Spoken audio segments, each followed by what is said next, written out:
Kolkata leather কমপ্লেক্সে আবারও মৃত্যু। ট্যানারির বজ্রে নেমে কাজ করার সময় 3 জনের মৃত্যু বলে খবর। শ্বাসরোধ হয়ে মৃত্যু বলে প্রাথমিক অনুমান। ঘটনাস্থলে কলকাতা লেদার কমপ্লেক্স থানার পুলিশ ও শ্রমিক নেতা রাকেশ রায় চৌধুরী। ট্যানারির নোংরা আবর্জনা পরিষ্কার করার জন্য কাজে নেমেছিল কয়েকজন শ্রমিক। উচ্ছিষ্ট চামড়া বজ্রের গন্ধে শ্বাসকষ্টেই মৃত্যু হয় বলে প্রাথমিক অনুমান।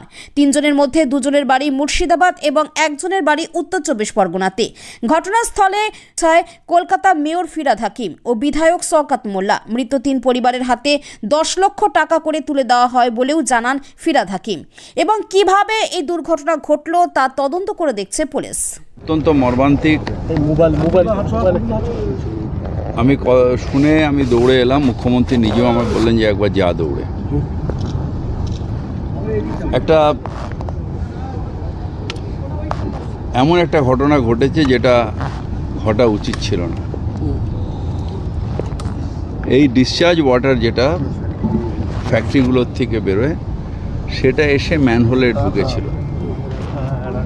কাজটা নতুন যে পাইপলাইনের কাজ যেটা শ্রমিকরা করছিল সেটা ড্রাই পাইপলাইনের কাজ, কিন্তু ম্যানহোলে যখন দিয়েছে এই যে ওপর থেকে ডিসচার্জ করে দিয়েছে রাস্তায়, তার মধ্যে ওটার ভেতরে ঢুকে গিয়ে কেমিক্যাল রিয়াকশন হয়ে কোনো একটা গ্যাস সেটা ওর ভেতরে ঢুকে গেছে। ঢুকে একজন শ্রমিক মারা গেছিল, তাকে বাঁচাতে গিয়ে আরও 3 জন লাফিয়ে, আরও 2 জন লাফিয়েছে। তার মানে তাকে ওঠাতে গিয়ে আরও 2 জন মারা গেছে। 3 জনই মারা গেছে। 3 জনই। তাদের আমরা পুলিশ তাদের রেস্কিউ করে NRS হসপিটালে নিয়ে গেছে। আমরা ওয়েট করছি তাদের আত্মীয় স্বজন আসার জন্যে। মুখ্যমন্ত্রীর নির্দেশ অনুযায়ী তাদের কম্পেনসেশন আমরা দেব 10 লাখ টাকা করে। কন্ট্রাক্টরকে বলেছি যে ওখানে যেতে, বাড়ির লোকেরা আসলে ওটা PM রিপোর্ট করে যা করতে হবে। আর আমাদের থানার বড়বাবু আছেন, উনি এখানকার ওই রিপোর্টটা দেবেন, দিয়ে ওটাতে পাঠাতে হবে, পাঠিয়ে এই কাজগুলো হবে কালকে। অমিতা, যেক্ষেত্রে এর আগেও এই লেদার কমপ্লেক্স থানা এলাকা থেকেই ঠিক এইভাবেই শ্রমিকরা নেমেছিল ড্রেন পরিষ্কার করতে গিয়ে মারা যাওয়ার ঘটনা ঘটে। এর আগে কুদঘাটে আমরা দেখেছি ড্রেন পরিষ্কার করতে, ড্রেনের কাজ করতে। এক্ষেত্রে এই যে সুপ্রিম কোর্টেরও একটা গাইডলাইন আছে, তারপরেও এই কন্ট্রাক্টররা এইভাবে নেওয়া হচ্ছে। এটা একটা জিনিস হচ্ছে যেটা হচ্ছে যে পরিবেশটা নরককুণ্ড হয়ে রয়েছে। আমাদের এখানকার নেতা রাকেশ, ও বলছিল যে সবাই ডিসচার্জগুলো করে দিচ্ছে। ডিসচার্জ করে দিতে কি হয়, কেমিক্যাল দিয়ে, এটা লেদার প্রসেসিংয়ের জল তো, এটা অ্যাকচুয়ালি CAPTতে যাওয়ার কথা, সেটা রাস্তায় যাচ্ছে বলে এটাতে রিয়াকশন হয়ে একটা গ্যাস সৃষ্টি হচ্ছে।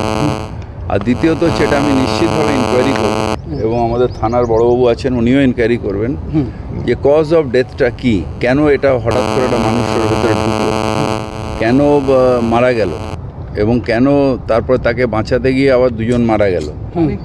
এইটা পুরোপুরি ইনকোয়ারি করে। কোনো গরিব মানুষ তার মৃত্যু আনআইডেন্টিফাই, মানে কারণটা জানা যাবে না, এটা হতে পারে না।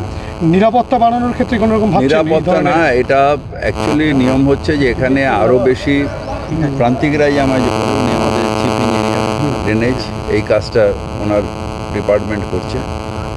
ওনার কথা অনুযায়ী যে এটা গ্যাস ফর্মেশন হচ্ছে বাইরের থেকে জলগুলোকে গিয়ে লিকেজ হয়ে, তাহলে কেন ইন্সপেকশনটা ঠিক মতন হলো না, কেন শ্রমিককে নাগানো হলো, কেন পাম্প লাগিয়ে পরিষ্কার করা বা আগের থেকে টেস্ট করে যে এখানে কোনো বিষাক্ত গ্যাস আছে কি না সেগুলো করা হলো না। কারণ অ্যাকচুয়ালি এটা ডিউ কোর্সে আমাদের থানা করবে এবং কাউকে ছাড়া হবে না যারা এটার জন্য দায়ী। ঠিকাদারের বিরুদ্ধে কোনো ব্যবস্থা নেওয়া হবে? ঠিকাদারের যদি পাওয়া যায় যে তার গাফিলতি, তার বিরুদ্ধে ব্যবস্থা হবে। যদি পাওয়া যায় যে কোনো আধিকারিক গাফিলতি, তার বিরুদ্ধে ব্যবস্থা হবে। তার কারণ 3টে গরিব মানুষের প্রাণ গেছে।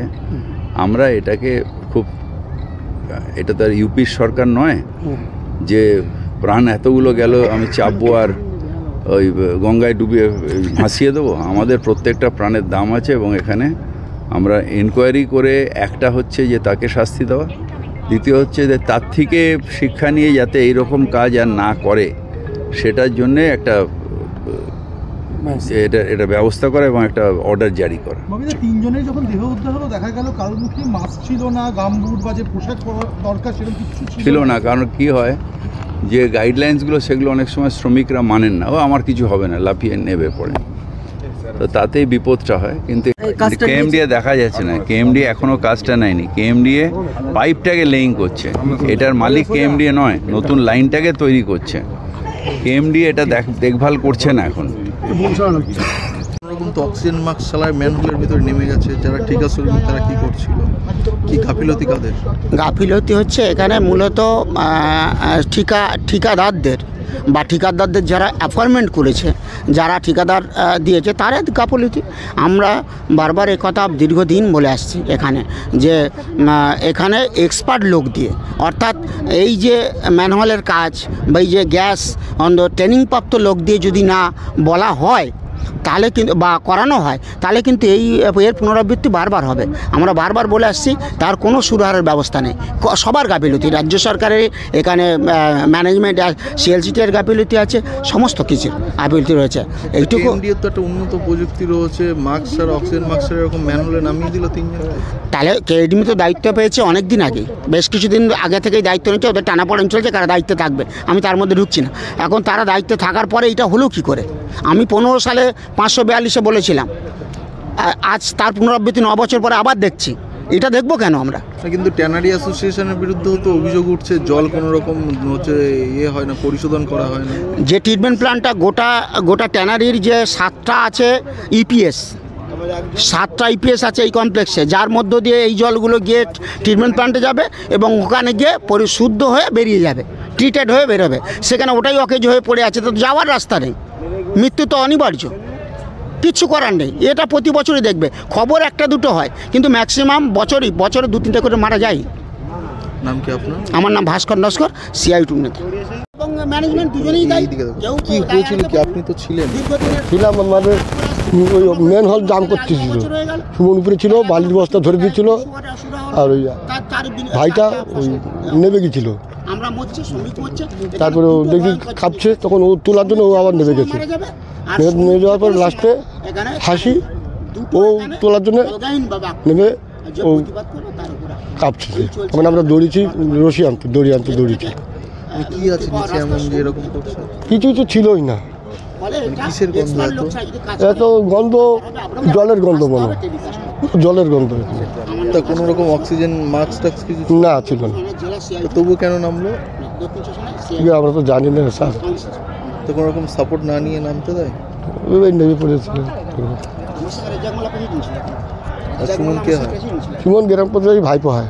বাড়িতে খবর জানিয়েছে? হ্যাঁ আসছে। সুমনের বাড়িতে কে কে আছে? ওনার 4টে মেয়ে আছে, বাবা আছে অন্ধকার, কানা দেখতে পায় না, মা আছে সুমনের। কজনের ফ্যামিলি? ওদের ফ্যামিলি মোটামুটি সুমনের ধরে 7 জন। নাম কি আপনার? আমার নাম জগন্নাথ সর্দার।